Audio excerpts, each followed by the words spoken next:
The 52 second feeling that shakes a nation.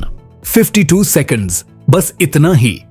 1 billion से ज्यादा लोगों के देश में, जहां सैकड़ों भाषाएं और अनेक कल्चर्स हैं, बस इतना ही टाइम लगता है सब कुछ रोकने के लिए। यह नेशनल हॉलिडेज पर होता है, स्टेडियम्स में और मूवी थिएटर्स में। एक जानी पहचानी धुन शुरू होती है और भीड़ में एक खामोशी छा जाती है। सबकी आवाजें एक साथ उठती हैं और उन 52 सेकंड्स के लिए आप हवा में एक शेयर्ड आइडेंटिटी का करंट महसूस कर सकते हैं। यह एक इतना पावरफुल एहसास है कि फिजिकल हो सकता है। गले में एक गोला, रोंगटे खड़े हो जाना, गूज बम्प्स। यह एक कलेक्टिव अनस्पोकन एक्नॉलेजमेंट है कि हम कौन हैं। यह है जाना गाना मना की ताकत।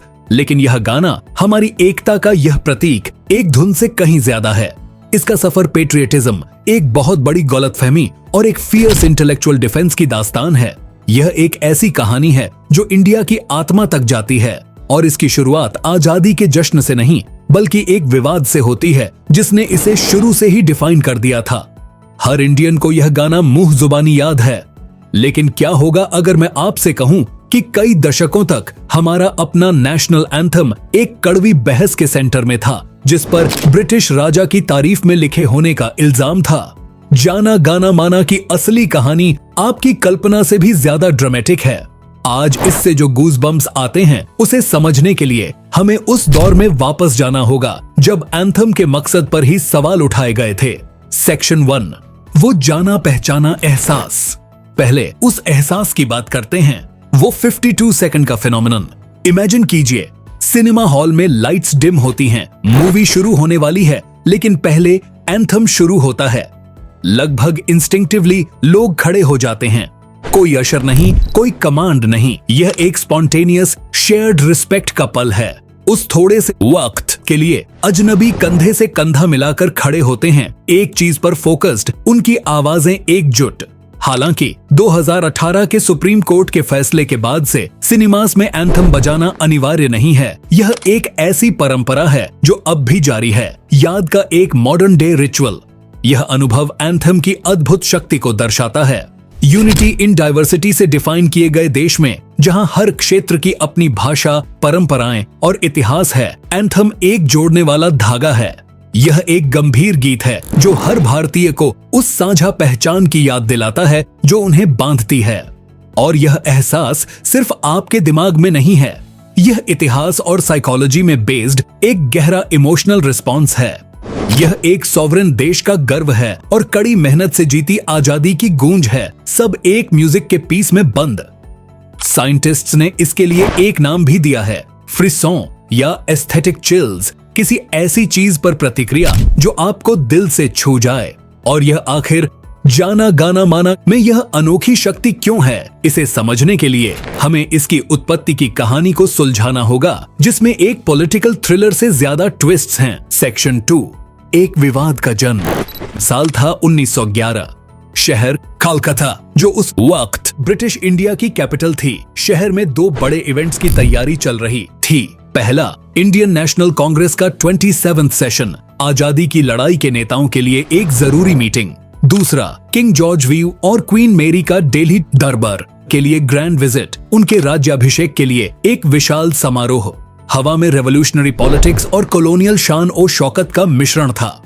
यही 27 दिसंबर 1911 को कांग्रेस सेशन में एक नया गीत पहली बार गाया गया। इसे महान कवि और नोबेल पुरस्कार विजेता रविंद्रनाथ टैगोर ने कंपोज किया और गाया था, और इसका टाइटल था भारोतो भाग्यो विधाता। यह एक शक्तिशाली स्तोत्र था जो बंगाली के एक अत्यंत संस्कृताइज्ड काव्यात्मक रूप सदु भाषा में लिखा गया था, लेकिन टाइमिंग कॉम्प्लिकेटेड थी।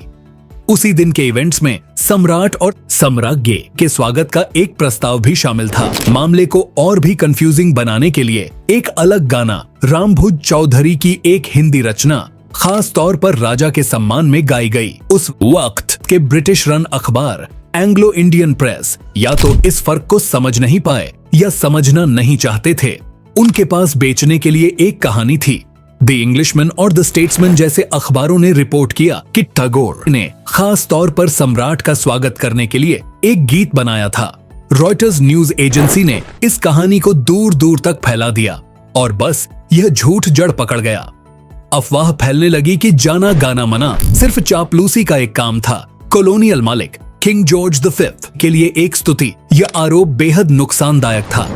आलोचकों ने अधिनायक, शासक और भारत भाग्य विधाता, भारत के भाग्य का विधाता जैसे शब्दों को सबूत के तौर पर पेश किया कि यह गीत सम्राट के लिए था। कई दशकों तक यह साया इस गीत पर मंडराता रहा, जबकि यह आजादी के आंदोलन में लोकप्रिय हो रहा था। यह गलतफहमी सालों तक बनी रही, जिसने टैगोर को खुद आगे आकर बार बार सच्चाई बताने पर मजबूर किया। सेक्शन 3, टैगोर का जवाब और सच्चाई। यह विचार कि वह रविंद्रनाथ टैगोर, एक कट्टर देशभक्त जो बाद में जालियनवाला बाग नरसंहार के विरोध में अपनी नाइटहुड त्याग देंगे, एक ब्रिटिश राजा के लिए गीत लिखेंगे, उन्हें बहुत अपमानजनक लगा। उन्होंने इस विवाद का जवाब गुस्से से नहीं बल्कि एक कवि की तेज स्पष्टता से दिया। 1937 में अपने दोस्त पुलिन बिहारी सेन को लिखे एक लेटर में टैगोर ने समझाया कि असल में क्या हुआ था। एक उच्च पदस्थ ब्रिटिश अधिकारी जो उनका दोस्त भी था ने उनसे सम्राट के दौरे के लिए एक गीत लिखने को कहा था। टैगोर ने लिखा, यह अनुरोध मुझे हैरान कर गया। इससे मेरे दिल में एक बड़ी उथल पुथल मच गई। इसी बड़ी मानसिक उथल पुथल के जवाब में उन्होंने जाना गाना मना लिखा।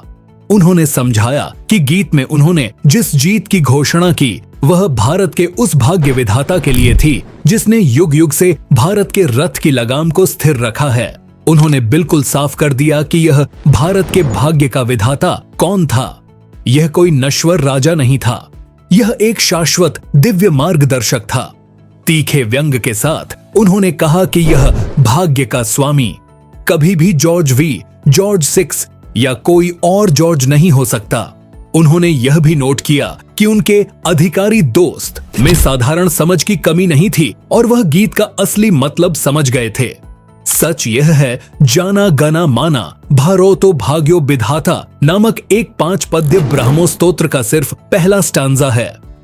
यह उनके ईश्वर के लिए एक गीत था, भारत का मार्गदर्शन करने वाली शाश्वत आत्मा, अधिनायक, लोगों के मन का शासक, कोई कॉलोनियल सम्राट नहीं बल्कि देश की आत्मा ही थी।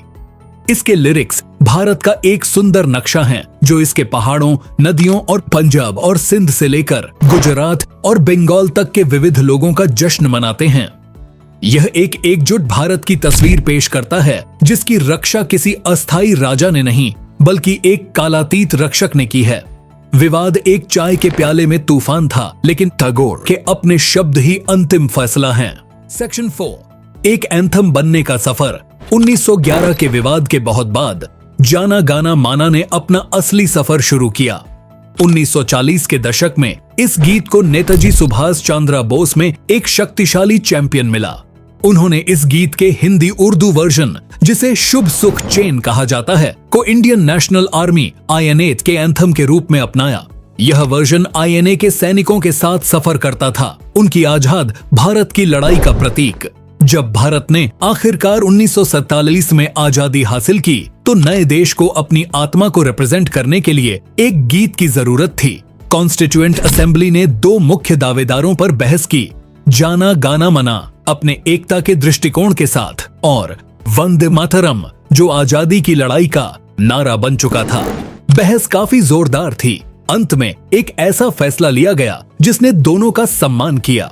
24 जनवरी 1950 को कॉन्स्टिट्यूएंट असेंबली के अध्यक्ष डॉक्टर राजेंद्र प्रसाद ने घोषणा की कि जाना गाना माना का पहला स्टैंजा भारत के राष्ट्रगान के रूप में अपनाया जाएगा।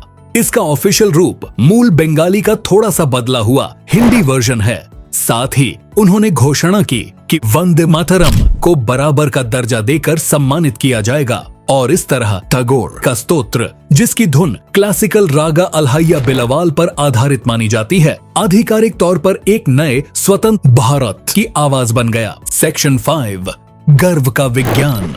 तो चलिए उस एहसास पर वापस आते हैं, वो गूज़बम्प्स, वो रोंगटे खड़े हो जाना। क्या इसका कोई साइंटिफिक कारण है कि एक 52 सेकंड का गाना ऐसा कर सकता है? बिल्कुल है।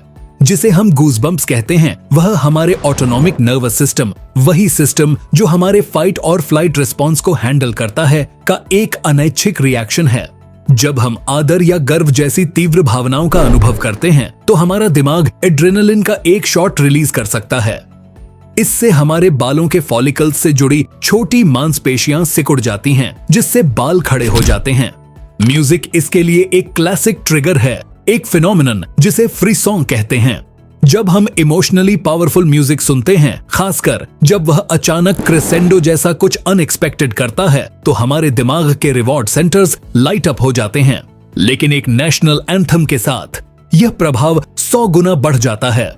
एक इंडियन के लिए जाना गाना माना सुनना एक कल्चरल ट्रिगर है। यह यादों की बारिश ला देता है, आजादी की लड़ाई, यूनिटी इन डाइवर्सिटी का विचार, स्कूल असेंबली की यादें और 1 बिलियन लोगों का सामूहिक गर्व। यह पर्सनल नॉस्टैल्जिया और शेयर्ड आइडेंटिटी का शक्तिशाली मिश्रण ही है जो गर्व का वह फिजिकल एहसास पैदा करता है, वह 52 सेकंड का एहसास जो पूरे देश को हिला देता है। जाना गाना माना की कहानी भारत की कहानी है, जटिल, विविध और गहरी अनुगूंज वाली। यह एक याद दिलाता है कि हमारे सबसे बड़े प्रतीक सिर्फ अवशेष नहीं हैं, वे हमारे अस्तित्व का जीवंत हिस्सा हैं। हर बार जब हम खड़े होते हैं, हम सिर्फ एक अनुष्ठान नहीं कर रहे होते, हम एक विरासत में हिस्सा ले रहे होते हैं। आपके लिए नेशनल एंथम का क्या मतलब है? पहली बार आपने इसकी शक्ति को सच में कब महसूस किया था? अपनी कहानियां नीचे कमेंट्स में शेयर करें। एक विवाद में जन्मी कविता से लेकर एक उपमहाद्वीप को एक करने वाले स्तोत्र तक, जाना गाना माना एक गाने से कहीं बढ़कर है। यह एक वादा है, यह हमारे अतीत की गूंज है और हमारे भविष्य का कोरस। यह उस विचार का संगीतमय रूप है कि कई लोग, संस्कृतियां और जमीनें एक हो सकती हैं। यह उस भारत भाग्य विधाता की जीत है, भारत के भाग्य के शाश्वत विधाता जिसके बारे में टैगोर ने लिखा था। और उस 52 सेकंड की साझा श्रद्धा में, गूज़बम्प्स और उमड़ते गर्व में हम सबको भारतीय राष्ट्र की उस गहन और अटूट आत्मा की याद दिलाई जाती है। जय हो, जय हो, जय हो।